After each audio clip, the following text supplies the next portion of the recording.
La méditation d'aujourd'hui est sur le pardon. Nous allons lire Matthieu 6, verset 14-15.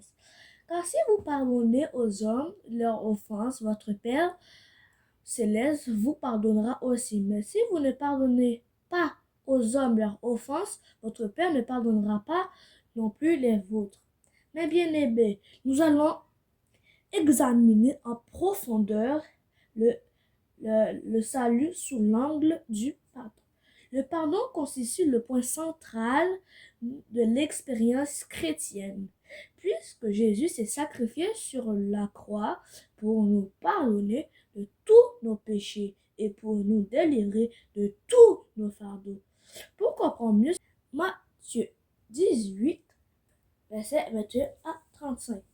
Dans cette parabole, Jésus explique la profondeur du pardon que nous recevons, aussi le fait que nous ne le méritons pas.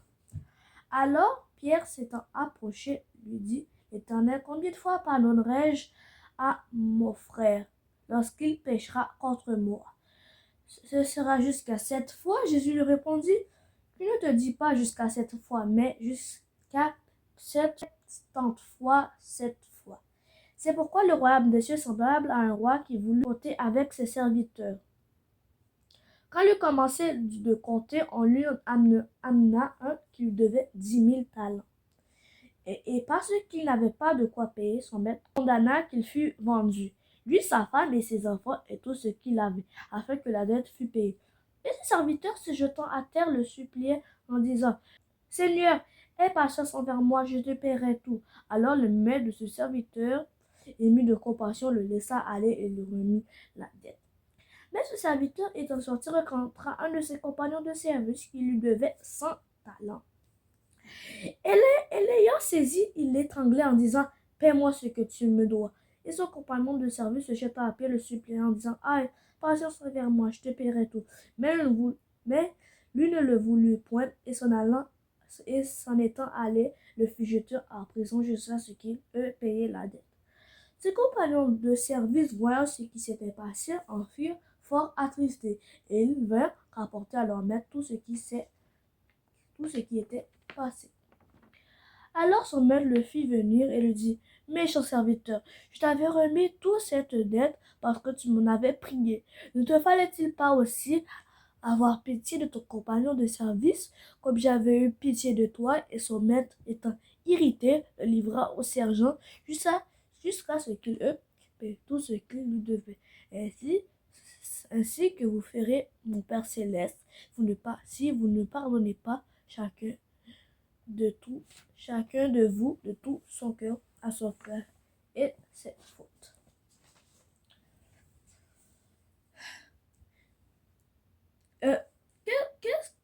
Que représente le roi? Le roi représente Dieu.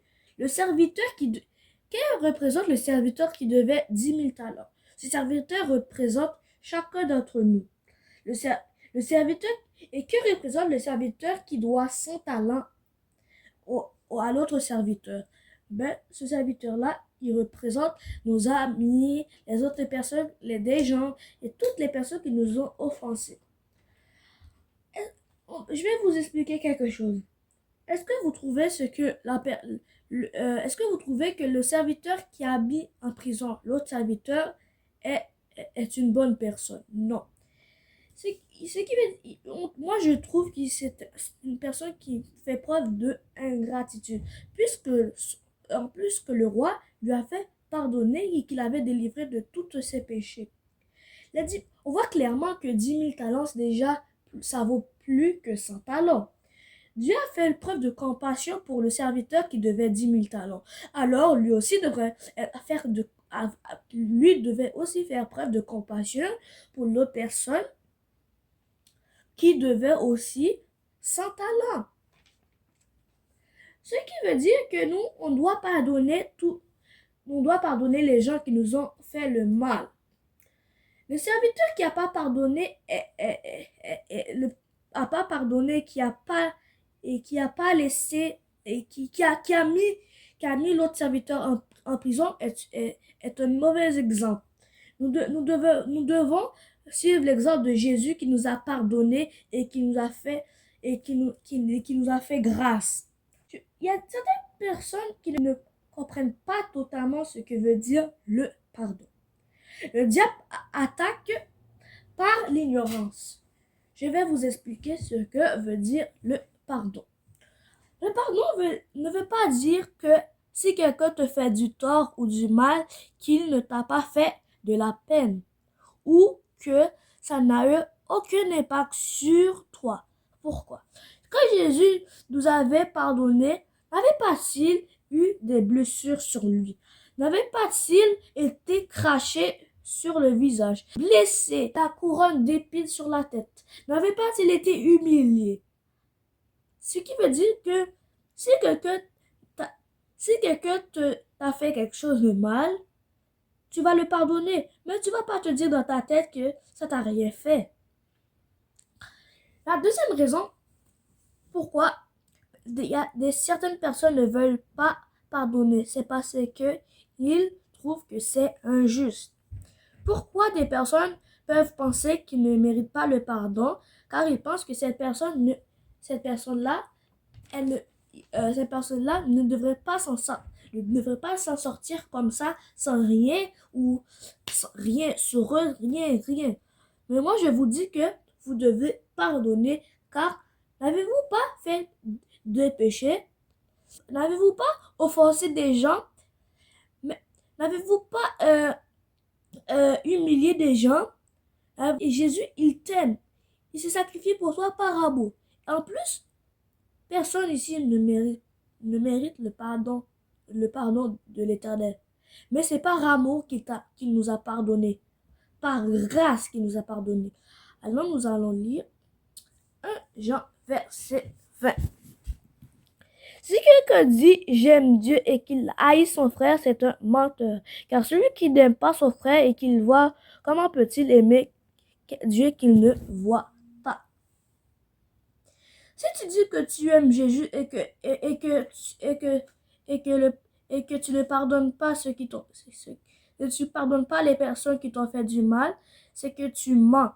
Parce que Dieu, il t'a créé et tout le monde, il a pardonné tout le monde. Ce qui veut dire que si tu pardonnes pas les personnes que Jésus a pardonnées, c'est que tu es un méchant. Parce qu'il a pardonné, il t'a pardonné, il a pardonné cette autre personne aussi. Tu dois faire preuve de respect parce que il a été pardonné par Jésus, il a été créé par Jésus. Alors, il faut que tu pardonnes les personnes qui t'ont fait du mal. Il faut que vous appreniez à aimer Jésus et à pardonner les autres. Car Jésus vient bientôt. Si Jésus vient et maintenant, tu pardonnes pas la personne qui t'a fait du mal, où tu crois que tu vas aller? En enfer. Il faut que tu te fais diriger par Jésus parce que c'est le maître et le sauveur. Pardonner, c'est un choix et pas une émotion. Parce que si tu te fais diriger par tes émotions, tu peux faire n'importe quoi. Tu peux faire des actes que tu n'as même pas pensé à faire. C'est comme ça que tu t'es contrôlé par l'animosité. Si vous pardonnez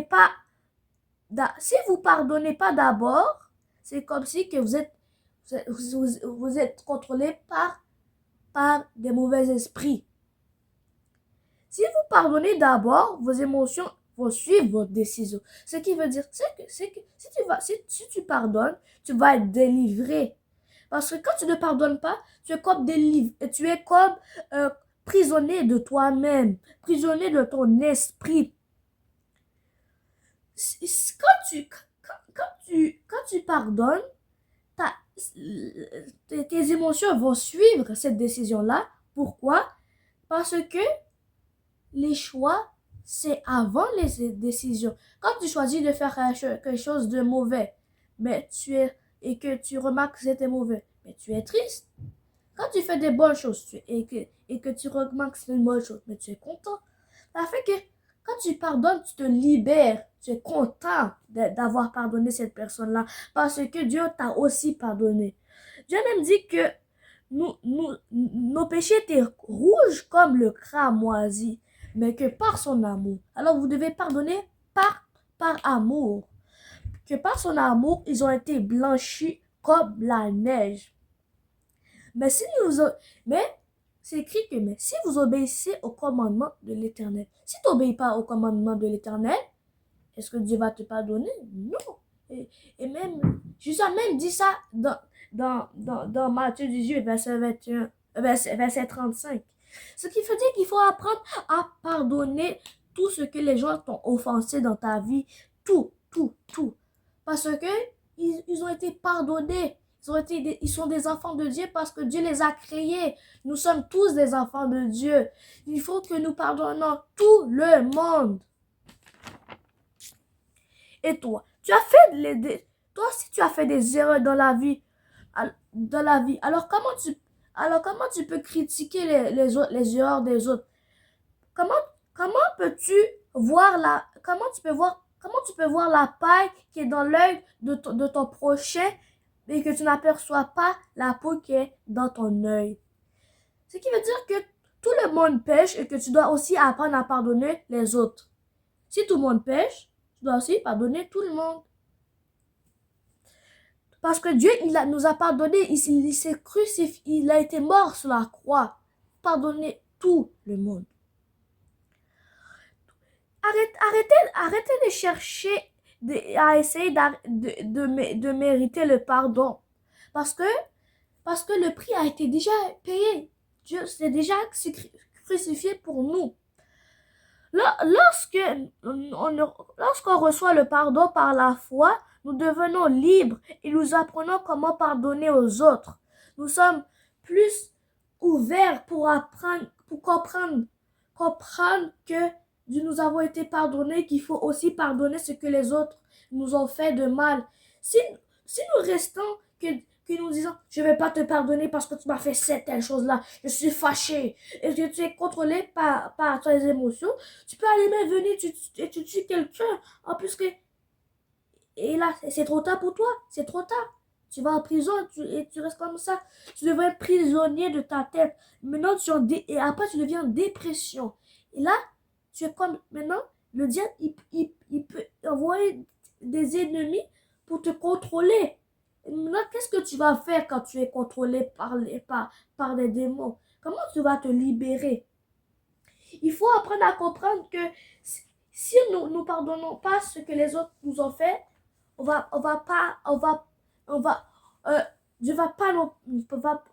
pas non plus nous pardonner. Je vais vous lire Éphésiens 2, verset 8 à 9. Non, Éphésiens 2, verset 8 à 9. Car c'est par la grâce que vous avez été sauvés, par le moyen de la foi. Et cela ne vient pas de vous. Ce qui veut dire que on ne doit pas essayer de chercher le pardon parce que Dieu nous avait déjà pardonné. C'est le don de Dieu. Dieu, il fait preuve de compassion. Il nous aime tellement, puisque nous sommes ses enfants, qu'il va nous pardonner si nous demandons le pardon. Ce n'est point par les œuvres afin que personne ne se glorifie. C'est pas parce que tu fais plus de bonnes choses que de mauvaises choses que tu vas être au ciel. C'est parce que tu aimes Jésus et que tu veux le suivre et que tu fais ce que Dieu veut que tu vas être sauvé. Amen. C'était frère Samy.